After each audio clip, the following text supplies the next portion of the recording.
Hello प्यारे बच्चों, स्वागत है आप सभी के एक नई वीडियो में। मेरा नाम सूरज वर्मा है। आज की वीडियो में मैं आप सभी को अभ्यास 17 बी कंप्लीट करवाने जा रहा हूं। यदि आप सभी इस बुक के पहले जितनी भी एक्सरसाइजें हैं उन सभी को नहीं देखे हैं तो आप सभी हमारे चैनल पर जा करके देख सकते हैं। वहां पर मैंने सभी वीडियो को अपलोड कर रखे हैं, जिसके वजह से आप सभी अपने एग्जाम की बढ़िया तैयारी कर पाएंगे। आइए देखते हैं पहला क्वेश्चन किस तरह से पढ़ना है और इसके अंदर आंसर किस तरह से लाना है। तो देखिए यहाँ पर दिया गया है, किसी समबाहु त्रिभुज की भुजा की लंबाई यक्स सेमी है, त्रिभुज की भुजा और परिमाप के संबंध का ग्राफ खींचिए। तो यहाँ पर आपको क्या करना है, एक समबाहु त्रिभुज की भुजा यक्स सेमी दी गई है और आपको यहाँ पर त्रिभुज की भुजा और परिमाप के संबंध में ग्राफ खींचना है। तो इसके लिए हमको कॉपी पर चढ़ना होगा और वहाँ पर कुछ चीज़ें हैं जो कि आपको जानना जरूरी है। उसके मदद के बिना आप सभी इस क्वेश्चन को नहीं सॉल्व कर पाएंगे। चलिए उन चीज़ों को मैं आपको समझा देता हूँ। तो देखिए प्यारे बच्चों, यहाँ पर पहली चीज आपको क्या समझनी है कि जो त्रिभुज की भुजा होती है वो यक्स सेमी दी गई है, ठीक, हमको बुक के अंदर। और यहाँ पर हमको परिमाप निकालना है इसकी मदद से। तो आपको पता होना चाहिए जो समबाहु त्रिभुज होता है, किस त्रिभुज की बात की गई है आपकी बुक में, समबाहु त्रिभुज की बात की गई है। समबाहु त्रिभुज में सभी भुजाएं बराबर होती हैं। इसके अंदर टोटल 3 भुजाएं होती हैं। तो परिमाप होता है तीनों भुजाओं का योग। तीनों को जोड़ोगे कितना आएगा, यक्स यक्स यक्स, एक यक्स, दो यक्स, तीन यक्स, टोटल कितने एक्स होंगे, 3 एक्स होंगे। इसलिए परिमाप बराबर मैंने 3 एक्स सेमी लिखा है। ठीक है, समझ गए आप सभी। अब देखिए इसकी मदद से हमको क्या करना है, यहाँ पर ग्राफ खींचना है। तो यहाँ पर सबसे पहले आपको इसके अंदर मान निकालना होगा कि यक्स का मान कितना होगा और परिमाप जब यहाँ पर हम मान रखेंगे यक्स का कितना होगा। तो उसके लिए हमको पटरी की जरूरत पड़ेगी। ठीक है, तो पटरी की मदद से आपको लाइनें खींच लेनी है कुछ इस प्रकार से। तो आपको इस तरह से लाइन खींचने के बाद आपको यहाँ पर पहले में भुजा यक्स, क्योंकि यक्स दिया गया है भुजा बराबर, और परिमाप 3x लिख लेना है। ठीक है, अब देखिए यहाँ पर हम मान रखेंगे, अगर यहाँ पर यक्स बराबर 1 रखेंगे तो आपका परिमाप कितना होगा, यहाँ पर यक्स को हटाकर 1 का गुणा होगा 3 में, तो 3 एकम 3 हो जाएगा। अगर यहाँ पर 2 रखेंगे तो यहाँ पर कितना होगा, यहाँ पर 2 का गुणा होगा 3 में, 2 तिहाई 6 हो जाएगा। यहाँ पर 3 रखेंगे यक्स की जगह तो यहाँ पर 3 का गुणा 3 में होगा तो 3 त्रिका 9 हो जाएगा। यहाँ पर 4 रखेंगे तो 4 का गुणा 3 में होगा, 4 तिहाई 12 हो जाएगा। ठीक है, कुछ इस प्रकार से। अब आपको ग्राफ खींचना है। तो ग्राफ खींचने के लिए आपको पता होना चाहिए किस तरह से ग्राफ होता है। तो आपकी बुक में ग्राफ दिया गया है, यहाँ पर भी मैं ग्राफ बना लेता हूँ।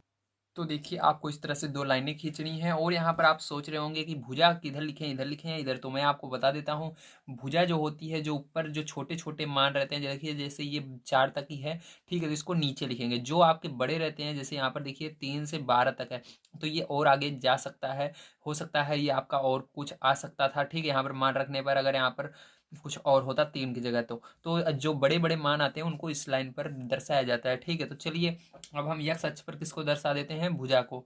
ठीक है, तो यहाँ पर लिखेंगे भुजा, ठीक है, यक्स। अब देखिए यहाँ से क्या करेंगे हम, ये जो गिनती है इस पूरी को लिख देंगे यहाँ पर, 1 2 3 और ये 4। ठीक है, याद रखिएगा इस तरह से आपको लिखना है। अगर आपको ग्राफ पेपर एग्जाम में मिलेगा वैसे तो ठीक, वहाँ पर पहले से ही लिखा रहेगा आपको, जैसे कि आपकी बुक में दर्शाया गया है ग्राफ पेपर, उस तरह से ग्राफ पेपर पहले से ही दिया जाएगा। बस आपको उस पर दर्शाना रहता है लाइन को। ठीक है, यहाँ पर मैं आपको बनाकर दिखा रहा हूँ, क्योंकि ग्राफ पेपर हो या ना हो आप इसको सॉल्व कर सकते हैं क्वेश्चन को। ठीक है, देखिए परिमाप इस लाइन पर लिखेंगे तो यहाँ पर परिमाप आपको लिखना है। तो इस तरह से आप परिमाप लिखेंगे। इसके बाद देखिए यहाँ पर आपको कहाँ से शुरू करना है, 3 से यहाँ से शुरू कर देना है। ठीक है, तो यहाँ पर हम 3, फिर उसके बाद 6, फिर 9, फिर 12। ठीक है, और आगे भी आप लिख सकते हैं इसको, कोई वो नहीं है, बस आपको जितना गैप है उतना ही गैप रखना है। ये 3 का पहाड़ा है, 3 का पहाड़ा लिखते हुए चला जाना है। ठीक है, आपको इस तरह से। तो ये हो गया। अब इसको ग्राफ पर कैसे दर्शाएंगे ध्यान से समझिएगा। ठीक है, अब देखिए आपका एक एक कहाँ किस पर लेना है, इस वाली लाइन पर लेना है, यक्स वाली पर। ठीक है, ये यक्स है। अब वो जो आपका ये 3 किस पर लेना है, वाई वाले अक्ष पर लेना है। ठीक है, तो देखिए एक लेंगे इस पर, तो एक ये रहा और 3 ये रहा, तो 1 और 3 के दोनों बीच में जो बिंदु आता है जहां पर मिलते हैं 1 और 3, तो यहीं पर मिलेंगे। ठीक है, तो 1 और 3 के दोनों के सामने, बिल्कुल ये 3 के भी सामने होनी चाहिए वो बिंदु, और 1 के सामने भी होना चाहिए। तो उसके लिए आप क्या करेंगे, एक लाइन ड्रॉ कर सकते हैं, यहाँ पर लाइन खींच कर सकते हैं सीधी। ठीक है, इस तरह से सीधी एक लाइन खींच लीजिए, ज़्यादा सही पड़ेगा। ठीक है, तो यहाँ पर मैंने एक सीधी लाइन खींच दी। ठीक है, अब क्या करेंगे, यहाँ पर हम दर्शाएंगे। देखिए ये यहाँ पर जो लाइन है ये क्या है, 1 के भी सामने है और 3 के भी सामने है। ठीक है, तो यहाँ पर 1 और 3 आ जाएगा आपका। ठीक है, तो ये हो गया आपका। पहला बिंदु। अब दूसरा बिंदु देखिए 2 और 6, तो 2 देखिए यहाँ पर है, 2 यहाँ पर है और 6 भी इसी के बिल्कुल सामने है। तो 2 और 6, ठीक, 2 और 6। अब इसी तरह से आपको 3 और 9, तो 3 यहाँ पर देखिए ये रहा और 9 ये रहा इसके सामने। 3 और 9 के सामने क्या करना है, ऐसे आपको, ठीक है, बिंदु लगा देना है, ठीक है यहाँ पर। अब देखिए इसके बाद 4 और 12, तो 4 यहाँ पर है और 12 यहाँ पर है, ठीक। तो 4 और 12 के सामने ऐसे लगा देना है। मतलब ये क्या हुआ, आपका ग्राफ बन गया, ठीक है। इस तरह से क्या करना था, आपको ग्राफ बनाना है, ठीक है। समझ गए आप सभी, वेरी गुड। चलिए इसके बाद देखते हैं सेकंड नंबर को क्वेश्चन किस तरह से करना है। देखिए प्यारे बच्चों, यहाँ पर सेकंड नंबर क्वेश्चन आप सभी को दिया गया है। एक आयत की लंबाई उसकी चौड़ाई से दुगनी है। आयत के क्षेत्रफल और चौड़ाई के संबंध का ग्राफ। देखिए किस किस का संबंध के बीच ग्राफ खींचना है, तो क्षेत्रफल और चौड़ाई। ध्यान रखिएगा, जिनके बीच में हमको संबंध करा है उसी को हमको यक्स मानना है। क्षेत्रफल तो हमारा निकल जाएगा, लेकिन चौड़ाई को यहाँ पर यक्स मानेंगे, ध्यान रखिएगा, ठीक है। तो चौड़ाई को यहाँ पर क्या मानना है, यक्स मानना है। तो इसकी लंबाई जो होगी, लंबाई कह रहा है दुगनी है चौड़ाई से, तो लंबाई क्या हो जाएगी, 2 से गुणा कर देना है चौड़ाई में। 2 से जब गुणा करोगे आप चौड़ाई में तो 2x हो जाएगा, ठीक है। क्षेत्रफल देखिए, आयत का क्षेत्रफल क्या होता है, लंबाई गुणे चौड़ाई। तो लंबाई क्या है यहाँ पर 2x है और चौड़ाई x है, तो दोनों का जब गुणा करोगे आपस में तो आपका क्या हो जाएगा यहाँ पर 2x² हो जाएगा, ठीक, गुणा होने के बाद। और एक गुणा होगा तो इस सेंटीमीटर, सेंटीमीटर का भी गुणा होगा, इसलिए इसके ऊपर भी स्क्वायर आ जाएगा, ठीक है। अब देखिए यहाँ पर क्या करेंगे, हमको कह रहा है, ठीक है, हमको क्या कह रहा है चौड़ाई और क्षेत्रफल के बीच में संबंध ज्ञात करने के लिए। तो चौड़ाई को हमने x माना है तो x लिखेंगे, क्षेत्रफल को आया हमारा 2x², 2x। अब यहाँ पर मान रखेंगे x की जगह 1, तो यहाँ पर 1 आएगा। और यहाँ पर 1 मान रखेंगे तो 1 का स्क्वायर 1 होता है, 1 का गुणा 2 में होगा तो 2। इसी तरह से सब का करेंगे, यहाँ पर 2 रखेंगे, यहाँ पर फिर 2 का स्क्वायर 4, 4 का गुणा 2 में 8। इसी तरह से यहाँ पर 3 रखेंगे और 3 का स्क्वायर 9, 9 का गुणा 2 में 18। इसी तरह से 4 रखेंगे, 4 का स्क्वायर 16, 16 का गुणा 2 में 32, ठीक। अब क्या करना है आपको, यहाँ पर देखिए पहली बार मैंने क्या किया था, बिना मापे ही लिख दिया था, इसलिए आपको क्या करना है, हर बार आप माप कर लिखना है, ठीक है। यहाँ पर लाइन खींचनी है। देखिए 1 1 सेंटीमीटर पे हम लाइन खींचेंगे, देखिए 0 से 1, ठीक है। तो 0 से 1 सेंटीमीटर पे यहाँ पर मैंने पहली लाइन खींची है। अब दूसरी लाइन भी क्या होगी, 0 से 1 सेंटीमीटर, ठीक है। तो सब लाइनें एक बराबर से खींचेंगे तब हमारा बिल्कुल करेक्ट आंसर आएगा, ठीक है। तो ऐसे खींच लेते हैं। अब देखिए ये वाला भी 1 सेंटीमीटर पे हम लाइन खींचेंगे, ठीक है। अब आगे भी जो नंबर लिखेंगे वो 1 सेंटीमीटर पे हमारा रहेगा। अब देखिए ये वाला भी हमारा कितने पर रहेगा, 1 सेंटीमीटर पर रहेगा, ठीक है। ओके, इस तरह से क्या करना है, आपको इसको खींचना है, ठीक है। आप कहीं तक भी इसको खींच सकते हैं, ये आपका कभी ख़त्म नहीं होने वाली है नंबर लाइन, ठीक है। चलिए, ये आपका वाई अक्ष है, ये एक्स अक्ष है। अब देखिए यहाँ पर क्या होगा, आपका वाई अक्ष पर क्या लिखना है, बड़ी वाली संख्याएं लिखनी है। बड़ी वाली संख्याएं आपकी कौन सी हैं, बड़ी वाली संख्याएं देखिए आपकी यहाँ पर ये वाला है, ठीक है। कौन सा है, ये वाली बड़ी वाली संख्या है, ठीक है। इन सबको क्या लिखना है, आपको यहाँ पर लिखना है। देखिए यहाँ पर अब लिखेंगे हम 2, फिर 8, फिर 18, फिर 32, ठीक है। इसी तरह से आप और भी आगे लिख सकते हैं, ठीक है। जैसे कि यहाँ पर क्या आएगा उसको मैं आपको बता देता हूँ। 5 का स्क्वायर 25 होगा, 25 का गुणा 2 में होगा तो 50 आएगा, ठीक है यहाँ पर। उसी तरह से 6 का स्क्वायर 36 होगा, 36 का गुणा 2 में होगा तो 72 आएगा, ठीक है। इस तरह से आपका आएगा आगे। अब देखिए यहाँ पर आपको क्या करना है, इस वाली लाइन पर आपको ये यक्स वाला मान लिखना है, ठीक है। तो चलिए इसको लिख लेते हैं। तो यहाँ पर देखिए इसको भी माप लेना है आपको 1 1 सेंटीमीटर, तो मैं माप कर लिख देता हूँ। तो कुछ इस प्रकार से आपका लिख उठेगा, ठीक। उसके बाद क्या करना है, आपको फिर से एक लाइन खींच लेनी है, ठीक है, जो कि इधर से भी जाए इधर से भी जाए, ठीक है। आपको एक लाइन ऐसे खींच लेनी है। तो देखिए यार, जो यहाँ पर मैं एक लाइन ड्रॉ कर लेता हूँ, इस तरह से खींच लेता हूँ, ठीक है। ये खींच दिया मैंने लाइन। अब क्या करना है, इस पर आपको पॉइंट करना है जहां पर ये मिल रहे हैं, ठीक है। तो यहाँ पर पहले पॉइंट कहाँ पर आएगा, क्योंकि यहाँ पर पहले से हमने मान निकाल रखा है, तो इन दोनों के बीच में कहाँ पर आएगा, यहाँ पर आएगा, ठीक है। यहाँ पर जहाँ पर एक भी रहे और दो भी रहे तो यहाँ पर आएगा। दूसरा कहाँ पर रहेगा, दूसरा यहाँ पर रहेगा आपका, 2 भी आएगा इसी सामने और 8 भी आएगा। इसी तरह से आपका तीसरा कहाँ पर रहेगा, 3 देखिए यहाँ पर रहेगा और 18 भी इसके सामने आएगा, ठीक है। मिलाएंगे तो इस तरह से क्या होगा आपका 32, देखिए 32 और 4 आना चाहिए तो 32 भी आएगा और 4 भी इसी के सामने आएगा, ठीक है। इसी तरह से आपका क्या होना चाहिए, 50 और 5 मिलना चाहिए तो 50 और 5 यहाँ पर आएगा। और यहाँ पर 72 और 6 मिलना चाहिए तो यहाँ पर आएगा, ठीक है।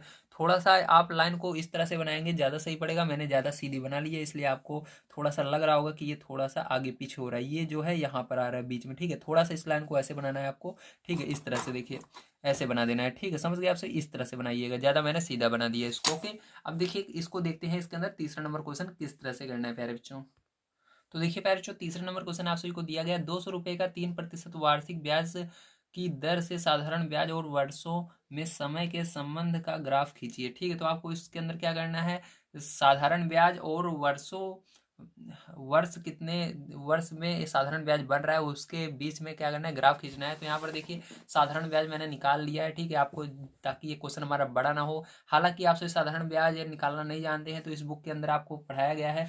वो चैप्टर का नाम मैं आपको बता देता हूँ कौन सा है। ठीक है, चैप्टर का नाम मैं आपको एक सेकंड में बता देता हूँ कौन सा है, जिसके अंदर मैंने सारी चीज़ें आपको बढ़िया तरीके से समझा रखी हैं। आप उसके अंदर जा करके सीख सकते हैं। ठीक है, तो वो है चैप्टर 11 वाणिज्य गणित। ठीक है, कौन सा है, वाणिज्य गणित है। यहाँ पर चक्रवृद्धि ब्याज, वार्षिक ब्याज, अर्धवार्षिक ब्याज, तिमाही, सारी चीज़ें मैंने पढ़ा रखी है। ठीक है, आप सभी हमारे चैनल पर जाएंगे तो वहाँ पर आपको मिल जाएगा। इस पूरे चैप्टर को मैंने कंप्लीट करवा रखा है। तो यहाँ पर देखिए क्या होता है, साधारण ब्याज बराबर मूलधन गुणे दर गुणे समय बटे में 100। ठीक है, तो यहाँ पर मूलधन हमारा 200 दिया गया है, दर 3% है और समय 1 वर्ष बोल रहा है इसलिए 1 लिखेंगे। ठीक है, और बटे में 100 रहता है तो 2 जीरो से 2 जीरो कट जाएंगे, इन सबका आपस में गुणा करेंगे, 2 तिहाई 6, 6 कम 6, तो क्या आएगा, 6 आएगा आपका।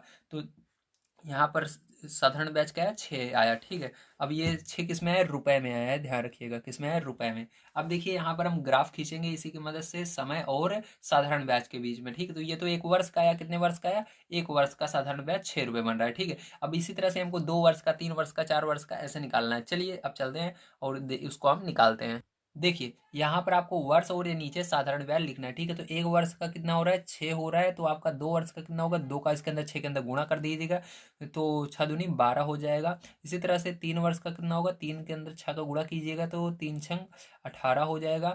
अब 4 के अंदर 6 का गुणा करेंगे, 4 छंग 24 हो जाएगा।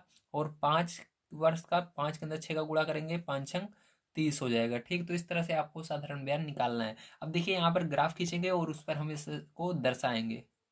तो देखिए इस तरह से आपको ग्राफ बनाना है। साधारण ब्याज जो नीचे वाला रहेगा, जो बड़ी ज़्यादा नंबर रहते हैं जिसके अंदर बड़ी बड़ी संख्याएं, उसको इस पर दर्शाना है साधारण ब्याज को, और जो छोटी संख्याएं हैं जिसके अंदर छोटे मान है उसको नीचे दर्शाया जाएगा। तो वर्ष को यहाँ पर दर्शाएंगे। ठीक है, अब देखिए 1 वर्ष में कितना बनेगा, हमारा 6 बनेगा, तो 1 और 6 के सामने हमको पॉइंट करना होगा यहाँ पर। और 2 वर्ष में 12 बनेगा, 2 और 12 के सामने। 3 वर्ष में 18, तो 3 और 18 के सामने।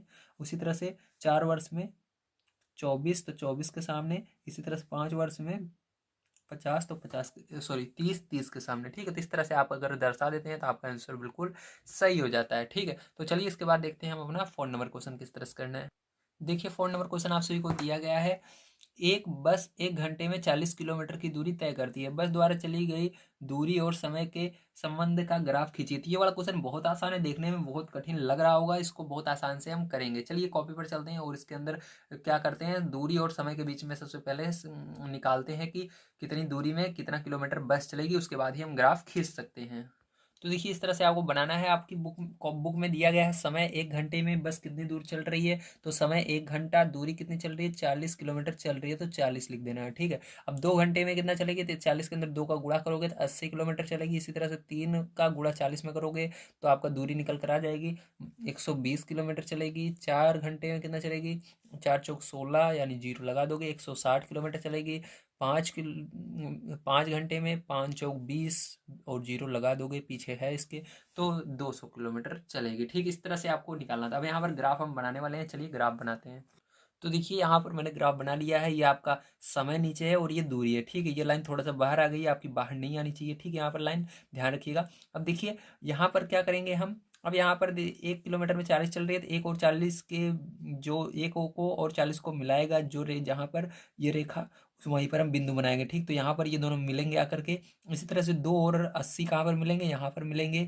ठीक है, उसी तरह से 3 और 120 कहाँ पर मिलेंगे, यहाँ पर मिलेंगे। 4 और 160 कहाँ मिलेंगे, यहाँ पर मिलेंगे। इसी तरह से 5 और 200 कहाँ मिलेंगे, यहाँ पर मिलेंगे। ठीक, इस तरह से आपको बना देना है और यही आंसर आपका बिल्कुल सही होने वाला है। तो चलिए अब देखते हैं हम 5 नंबर का क्वेश्चन, जो कि हमारा लास्ट क्वेश्चन है, इसको किस तरह से करना है। अब ध्यान से समझिएगा।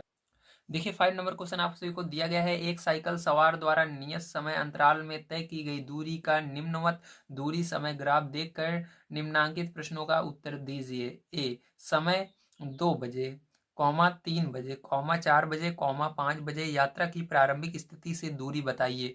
मतलब वो जहाँ से स्टार्ट करता है वहाँ से दूरी आपको बताना है। 2 बजे कहाँ पर रहेगा, 3 बजे कहाँ पर रहेगा, ठीक है, ये चीज़ें आपको बताना है, कितने किलोमीटर पर रहेगा ये बताना है, ठीक है। उपयुक्त दूसरा नंबर, बी नंबर, उपयुक्त ग्राफ देखकर साइकिल सवार द्वारा यात्रा के दौरान आराम करने का समय अंतराल भी बताइए। मतलब कहाँ पर वो आराम कर रहा है उसको बताना है।